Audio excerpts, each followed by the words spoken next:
I'm Chris, that's Sam, and Tatis is hot, like hot. Like sign a waiver before eating these wings because, right? Is he hot? Is that what we're doing today?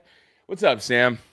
Dude, I'm feeling incredible. I actually suggested this topic because, he's literally been the best hitter on the planet in the second half. He's got a 196 WRC plus in the second half, Yeah. Yeah. and it's unbelievably fun when he's great. I think about the Mets game. Was that last week when he robbed the home run, No, hit no, two that's home runs? a grand slam. Sorry, yes. Rob was a grand slam. Like, is this I think that Fernando Tatis Jr., when he is on, I think he's the most electrifying player in the sport.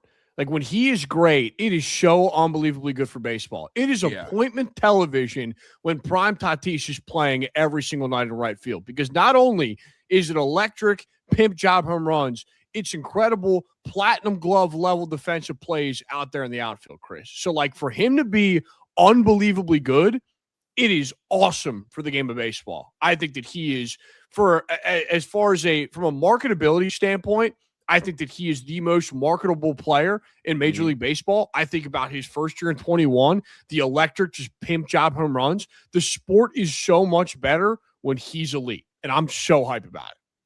I mean, and this is gonna maybe sound a little bit crazy, but like he represents like our generation's Manny Ramirez. Like that's Yes. what he represents in terms of like being electric, being like the right-handed hitter, being like and like the almost and I don't want to call them mature pimp jobs. No, they're mature pimp jobs. The pimp jobs were I'm not screaming, I'm hitting this and I'm admiring my work while being really calm. I mean, even like the not even a let's go after the home run robbery, pulled it back up and just staring down. It almost felt like Chapman after a strikeout. Like when Tatis is like in a mode like this, he is your favorite player's favorite player. I mean, I talked about last week how like kids were talking to me about not about Tatis, but about PCA all the time, about kind of like that kind of electricity. Tatis is I would argue more electric. I think. While PCA is still really fun, Tatis's electric feels a little bit different, got a little bit more of a flair to it. And again, like a 196 WRC plus in the second half is actually alien territory. Dude, this is Aaron Judge. If the game was played in the second half, Fernando Tatis Jr. is your National League MVP. And I just want to roll through you real quick what we were talking about in the first half with Fernando Tatis Jr. It took him what seemed like forever to hit his first home run of the year. So his first to second half splits are ridiculous. So first half for Fernando Tatis Jr., it was 5 home runs. He slugged 374 with a 102 WRC plus and 1.8 F4 in 95 games. When you roll over to the second half, Chris, it rises to 12 home runs in just 34 games with a 196 WRC plus and a 2.3 F4. So in literally a third of the games that he's played in the second half, he has outproduced himself in the first half. And like I said, if the game was played in the second half, he'd be your National League MVP, because not only is it a 196 WRC plus, the 2.3 F4 is the second highest mark in that span in the National League. Obviously, PCA is the king at 2.6, but dude, this is elite prime, like Aaron Judge level. Plus, he factors in that elite outfield defense that he gives you in right field. It's unbelievable what he's doing for this Padres team right now. He's awesome, bro. I want him traded so bad, though. I love Tatis stuff, and I'm glad that like here we go. There were two guys that got off like really weird starts, right? It was him and Vladdy, and I'm glad that he's turned around. Vladdy is not. So you see kind of the tale of like two types of starts and how you finish. Do you have any thoughts on why Vlad has not been able to pick it up and Tatis has changed things so drastically? Because like remember at the beginning of the year, those are the two guys that it's like, wait a second, like they were both on pace for like 10 home runs this year. Right. So I think that the thing with Vladdy is he can't elevate the ball right now. So like I think that a key cog in what Vladdy is offensively is he is a supreme power hitter when I think that he is on. But for the majority of the season, he just has not been able to elevate the ball. He's not lifting it over the fence. It's kind of his problem. Well, here we go. Let me stop you. Like that was Tatis's issue too. Like Correct. Tatis making a lot of hard contact, made the adjustment, started lifting the ball. Vladdy got the big contract. Is the play, and I hate to even do this, got the big contract, and there looks like there's like no interest in like lifting the ball at this point. You know, and so I actually do want to talk about this contract because I actually have seen kind of some rumblings on Twitter about how bad the contract actually is and stuff like that. But on the Tatis and Guerrero comparison, I'm going to be so frank with you. I thought that Guerrero was going to be able to pick up and recoup the power quicker than Tatis would be able to, just from a mechanical standpoint. Because I think that the hit tool has always been there with Vladdy. I think that's why he's been one of the game's elite for the longest time, is because the hit tool's there. Like, he can hit 300 over the course of a season. Tatis's swing mechanically is completely all body. And I think that you and I have talked about this on this show specifically over the past couple of months, as far as there are two guys in Major League Baseball that I think just swing just completely with their arms and their upper body. One of them is Giancarlo Stanton, who obviously is just an absolute massive human being who can just power balls out with his upper body, with his arms. He doesn't need to use his legs a ton. Fernando Tatis Jr. is what seems like 75 to 100 pounds lighter than Giancarlo Stanton, and does not have the body to be able to do that. And that was his problem early on. Was not using his legs whatsoever. What did he bring back? Like, he brought back the hovering leg kick. He brought back more of that. Okay, let me engage more of my lower body after. I mean, maybe like shortening up the swing and just trying to pepper line drives. Maybe was the attempt. I would assume so, but like, I think that for a player like that, like, you need to elevate the ball. So like, I like the fact that he brings back the leg kick, and we're in such a much better spot. Not only with the hit tool, I think he's hitting 325 in the second half, Chris. Like, it is like, we are making a ridiculous amount of in zone contact here, but the power is obviously returned to what we thought prime Fernando Tatis Jr. was, right? Like, which is incredible. But I do think that we can actually have a conversation about the Vlad Guerrero Jr. contract. So here's what I want to tell you. And I think that at the time when he signed that deal, obviously there was a buzz, and I think that it made sense for Toronto to extend him, right? But when he originally got extended, and it's the $500 million contract, I thought it was a bad deal. It was horrible. It's a first baseman that, listen, first basemen do not give you a ton defensively when you look at the wins above replacement metric. I think that with the bat, he gives you a ton. I think it was like an 800 OPS guy last year. I think it was 840 on the bean. Last year, the bat has completely, or this year, the bat has completely fallen off a cliff. Chris, the OPS is under 700. And mind you, we have a decade plus left on this deal. This could end up being one of the worst, if not the worst, contracts in Major League Baseball because of the value of it, because of the offense that you're already getting back on it at this point in time. Like, you need to see him make a complete 180, whether it's down the stretch this season or into 27 and beyond. Because offensively, Chris, that's why you paid him. And if he's not hitting and he's making over $500 million on this deal, it is going to be a really, really ugly deal. Dude, I really think that Toronto did that a little bit out of fear, and fear of the Mets. Obviously, the Mets, had the situation where Pete Alonso was going to be a free agent, obviously over the winter. And I feel like Toronto thought to themselves, let's just blow it out of the water now, because we don't know what Vladdy's deal could look like if he does have a hot October, and if he does hit the open. Because here we go. Like, you and I don't know, well, I guess we did actually talk during this time. But if someone would have told me during the year, during 2024, how much money would Soto have gotten in free agency, I would have said 700 would have been the cap, right? Yeah. And then he got to it, and the Yankees went up to 750, and the Mets went up to 765. Like, it just... Like, he hit free agency, and it became a ballooning effect. I think Toronto foresaw that and thought to themselves, let's just do it now, because 500 could look like a bargain, because he could get 600 if he has a crazy hot year and has a good postseason. I don't know if he would have got the 500 or 600, after the postseason. He did have a great postseason, and the Mets of all teams were maybe one to do it. So I think Toronto did it really reactionary and overpaid during an extension period, which they shouldn't have. And now, like, at least in year one, I mean, look, in year one of these deals, Kyle Tucker failure, Vladdy failure, Bo Bichette failure. The difference of those three contracts, the Vladdy one is for a decade. Yeah. You got a decade on that little thing, man. Right. That's the problem. And he's got as many home runs as Spencer Jones. That can't happen. No. So here's what I got for you. What do you got? The reason why Guerrero got this number and why he got this contract is because of 2024. 2024, he was a 30 home run hitter. Yes. With a 164 WRC plus, which, if I'm not mistaken, was third in all of baseball that year. Mm-hmm. And then a 5.3 F4. So if I'm getting that production for 10 plus years out of Vlad, let's be on the light side, probably say like 6. If I get that production out of Vlad for 6 years and I'm paying that figure for it, I'm happy. Mm-hmm. You're a 6 F4 player. You're hitting 30 bombs for me. You're a top 3 hitter in your league. Like, you're an incredible player. So that's why he received that figure, right? He received it, and like they just saw the Soto deal too. Like there's no way they were going to let him hit it. No, for sure. Because let's be honest with ourselves. He was a Met. Mm-hmm. Like, if he left Toronto, he was going to be a Met. But like, I think, and it's funny because like the way that the Mets treated Pete Alonso, I thought to myself, oh, do they have eyes for 100%?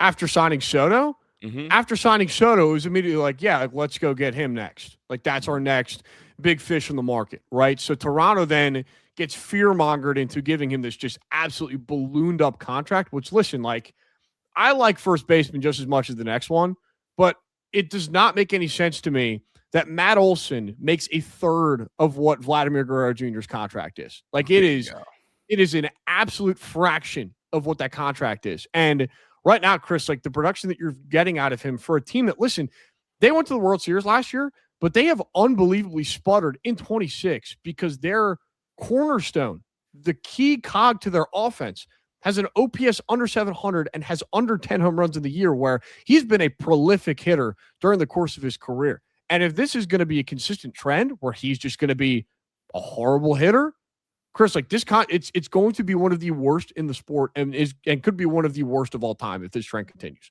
And it's like, and this is going to sound so like nitpicky of me, it's more than just like a horrible hitter. It's everything with him has been uninspiring. Correct. He's a singles merchant. Mm-hmm. He's a singles guy. Like, I'm not paying you $500 million to be Luis Ariz. I'm paying you $500 million to hit 30 home runs. Bingo. Like, that's unbelievable from Vlad. So, do you think he finishes with more or less home runs than Spencer Jones this year? This year, at this rate, I think Jones hits more. Okay, they're both at 7. He's at 7. Jones is on a crazy heater out there with the Yankees in New York. And like, it seems like he's seemed to unlock something. And Vladdy has not put it together. And you know what it is, Chris, too? Is he played 2 series in 2 weeks against the Yankees. He's crushed the Yankees. Dude, I was ready. I thought it was going to be the Super Saiyan button, dude. Like, back to swinging the Vladdy lightsaber. And you know what, dude? They are right on the cusp of being a playoff team. They are right there. And I think that they're talented enough to the point where they could sneak into this postseason race because of how bad the American League is. If he clicked it on, I think they're in a much better position. I think they probably win more at Yankee Stadium this past weekend. But we have yet to see that. So if something clicks, they make the postseason. If not, and we finish with an OPS under 700 and under 10 home runs for the entirety of a year, they're not going to make the postseason, and their 2026 is going to be a massive disappointment, and it's going to be on the heels of how bad he was this year. Bingo. And you think about it, it's like they were a fly ball or 2 away from winning a World Series. They were correct, a committed runner away from winning a World Series. Right. So, but they are 1.5 games back from the wild card. What I do want to talk about on the standings front is how embarrassingly horrendous the AL West is. Okay. I feel like I have hinted at this topic over the past couple of weeks. I've talked about how much I hate the playoff format. I've talked about these teams that just straight up do not deserve to be in the postseason. So right now, as it stands, the Houston Astros are 65-66. They're below 500, but they lead the American League West. Chris, they will be the 3rd seed in the American League if the playoffs ended today. Like, if the season ended today, they're the 3rd seed in the American League. You're a game under 500. That team doesn't deserve to make the postseason. Dude, they could legitimately finish 10 games back of the AL East 3rd place finisher. The run differentials here are staggering as well. Mm-hmm. So Houston and Texas have the exact same record. They have -44 and -46 run differential, respectively. Seattle, who's clung around for the entire year, -61. Angels, -70. Athletics, -187. None of these teams deserve to make the postseason. You know, in retrospect, you know who would have the best run differential in their entire division? In the AL West? The Mets. If the Mets were in that division, they would have the best run differential in the division. And they've been dead for 3 months. Yeah, dude, they are. The Mets are -40. Astros -44, Texas Rangers -46, Mariners -61. The New York Mets would lead that division in run differential if they were in it, and the Mets stink. So here, I'll one up you. I'll one up you here. No, you're not. Just teams that would lead that division in run differential straight up. The Baltimore Orioles. Oh my God. -45. Cleveland at -9. The Mets, as you just mentioned, the St. Louis Cardinals would lead them at -2. And like it's hilarious. Like you have these divisions here where you look at the American League East, right? The Red Sox are +99, the Yankees are +100, the Rays are +44.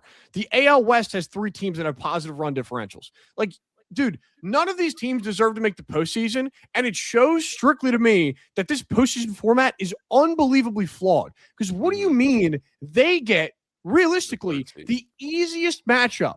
They get the 3-6. That's who they get to play. They get the easiest matchup in the ALDS. Like, that's unbelievably dumb. How is that fair? It's not. It's not. No. Abolish the divisions. Get rid of the AL West. Like, just destroy it. Like, this is unbelievable. Like, it's unbelievable. I hate the AL West. I hate the playoff format. They need to change this, like, in the worst way. It is like, this is the culmination of me, what I've been talking about over like the last 3 weeks, the playoff format. This is me finally exploding and being like, this sucks. You guys have got to get rid of it. And if you don't, you're going to ruin the damn sport. And I'm not even joking when I say that. Like, I'm so serious. We're going to get so many lopsided matchups, and like it sucks for teams having to blow their best pitchers or blow outings for really competitive series, and then get literally into the next level, even though they had a better regular season. Speaking of regular seasons, I want to talk to you about this one because about a month ago, you and I both kind of voiced our concerns about kind of the arc of the Tampa Bay Rays. They are now 3-7 in their last 10. I thought they were going to run away and hide from the Yankees divisional-wise. They are now 3 games up, and the offense has been very hit or miss. And they looked human in their series against the Blue Jays. They looked human in their series against the Orioles as well. And the offense has kind of vanished. The first game against the Orioles, 5-3. Game 2, 3-2. And then they did win the third one 3-1. But that is 3 consecutive games with scoring 3 or fewer runs. If you go back to their 4-game set against the Orioles before, they lost the first 3 and won the last one to avoid the 4-game sweep. So recently, things have been not trending up. Is this kind of what you have expected? Is this like the expectation kind of going back to reality? Or are you expecting them to pick it up against the Dodgers, which they are in Detroit today? Yeah, so I think that Tampa Bay is really talented. I'm not going to take that away from them. I think they're a very good baseball team, but they play a brand of baseball that you and I have discussed for months on end at this point.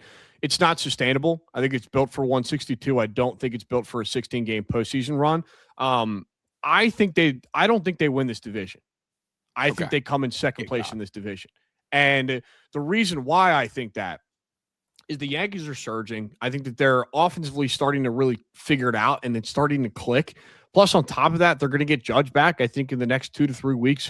Both of their teams' penultimate series at the end of the year. It's a 4-game set with the Yankees and the Rays. If the Yankees can cling around this 2 to 3 games back mark, regardless of how they play over the next month or so, I think that they can walk into Yankee Stadium, beat them in a series, walk in as the 1 seed, and they'll be good to go. Right? Mm-hmm. I think that when you look at both of these teams on paper, one of them is very obviously better than the other, and it's not Tampa Bay. Like, the Yankees are the far superior baseball team on paper.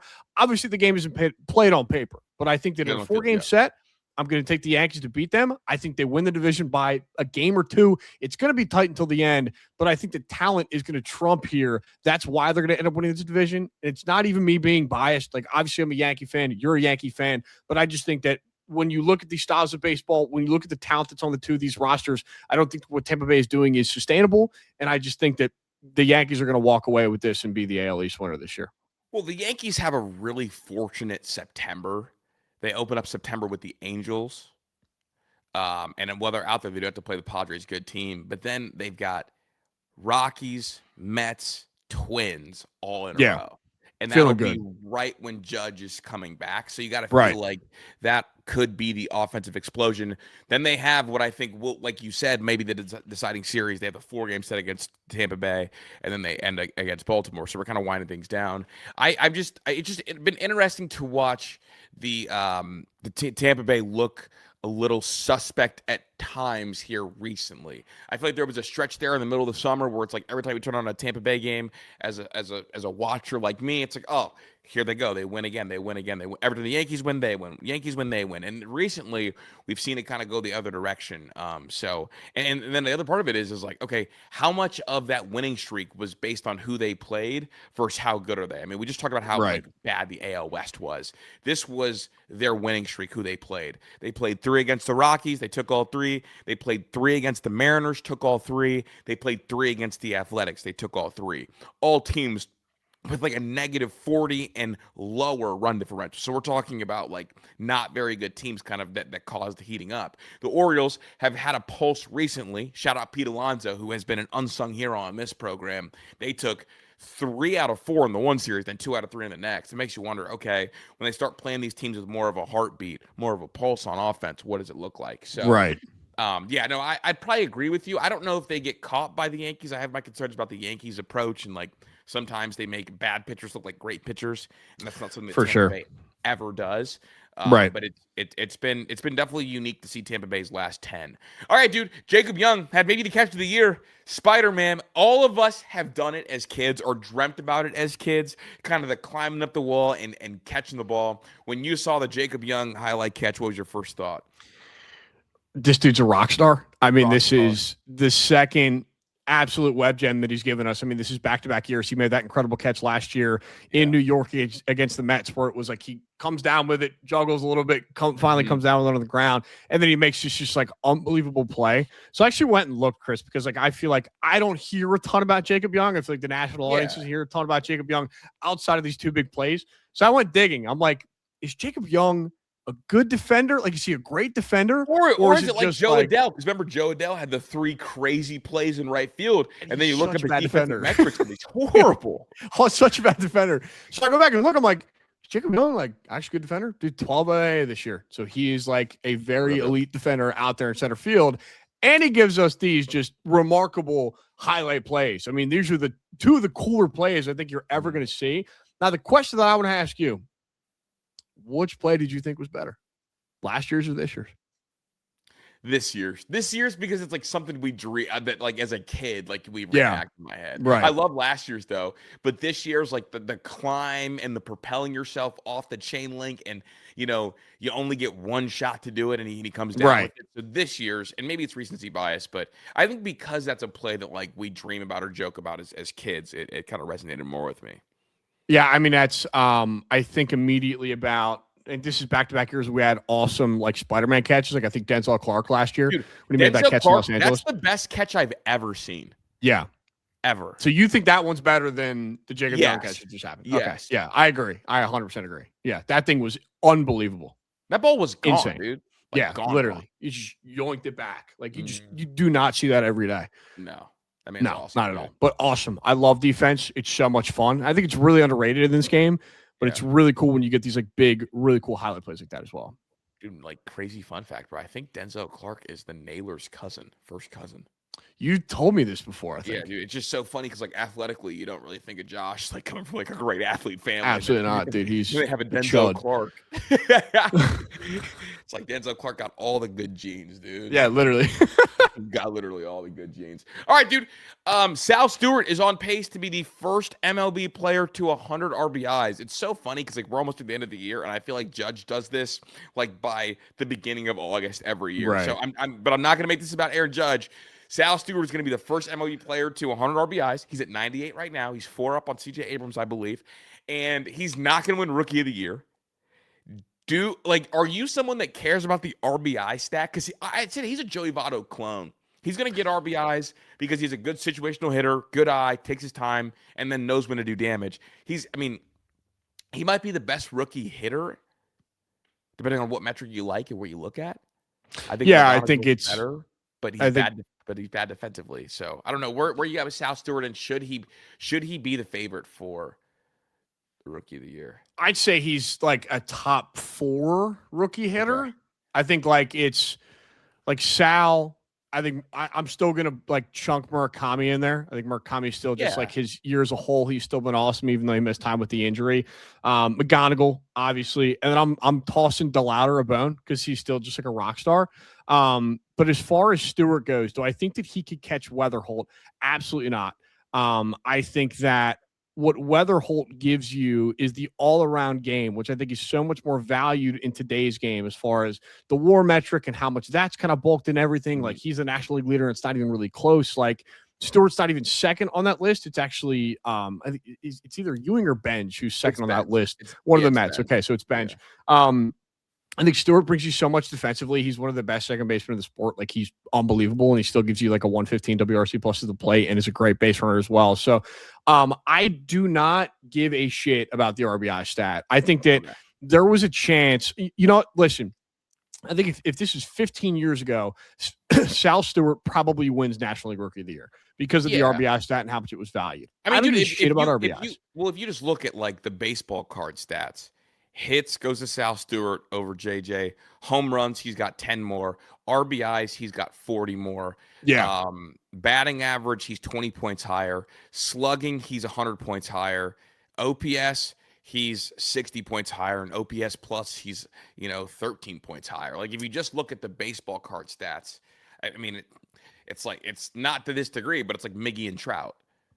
Right. Like 15 years ago, he wins this award pretty easily. Yeah. Right, I think he kind of walks away with it. But like today's game, I'm probably going to take JJ. I just think that's where it's going to land. I don't care about RBIs because I think RBIs are unbelievably situational. I think that's why kind of the current game's kind of gotten rid of it. Like it's JJ's more of like a leadoff profile anyway. Correct. Yeah. And it's also like, dude, like I will always tap back to your Josh Naylor stat as far as the 100 RBI Josh Naylor season with like a 730 OPS. Like, I don't give a shit that Josh Naylor had 100 RBIs. I'm still taking like literally like a lot of other hitters over Josh Naylor, not just because you 100 RBIs. I think it's such a well, and he hit 100 RBIs because Stephen Kwan hit in front of him. Correct. Yes. So, like, he's scoring from first to home every single time he would, like, just get a hit. And well, that was a stolen base Quan, so it was just second to home. Correct. Yeah. So, I don't care about RBIs. I will give Sal his flowers, though. I think he's a rock star. Like you said, like, he's complete Joey Votto clone. He is awesome out there in Cincinnati and what their core is. And I'm glad that he has given them at least a little bit of life. I know that we've kind of spoken negatively about this Reds core and how they're kind of the Ellie timer is just like a ticking time bomb, and like when that's going to happen. Well, you know what I've noticed? You know what I've noticed, Sam? They have been aggressively marketing Sal Stewart and just fading Ellie into the background. They have to. They have to. Right? Like it's they have to a T. Like, and dude, Sal's like an awesome personality. They have Reds beat guys calling Ellie lazy. They have Reds beat guys and just like pushing the Sal Stewart thing. Like they're doing the swap because they know what's coming. I believe Ellie has now turned down 3 extension attempts for sure. Reds. Yeah. So they're doing the swap. We're hip to how media works. We know what the messaging is from these ball clubs. Right. They are marketing Sal Stewart aggressively right now. It's Sal Stewart and Chase Burns. That is your marketing. Yes. No more Ellie. No more Ellie, dude. That's awesome. Yeah. That's all I have for today, man. Great episode, bro. For those of you who don't already know, go find us on all socials. The guys do a bang-up job. And before we get out of here, dude, I want to give a huge shout-out to Ryan Garcia, who popped up on NBC New York last night, right? Unbelievable. Isn't that so sick, dude? Unbelievable. Like, he texted me about that, and it's so funny, Chris. He, like, texted me. He was covering the game yesterday. He's like, hey, like, I got to cover the game. Like, are you cool if we do our show today? I'm like, you're going on television. Yeah. You're going on television.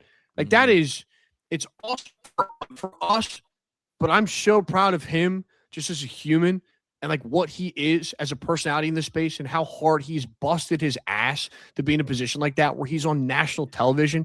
Like he is an absolute rock star in this media space. If you guys haven't checked him out, you have to go check him out. He's a superstar. I love that kid to death.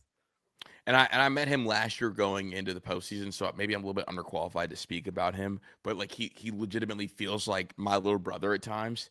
And watching him transform on a microphone and always do things with integrity and do the right things, like wherever he ends up, whoever he's working with are going to be super super lucky. So shout out Ryan Garcia, man, one of the best outs. So yeah, him and our guy Brady really do a great job with the socials. Wanted to Rock give them stars. both flowers. Yeah, meanwhile. But anyway, I'm Chris. That's Sam. Like, sub, drop a follow on socials, and we'll talk to you guys soon.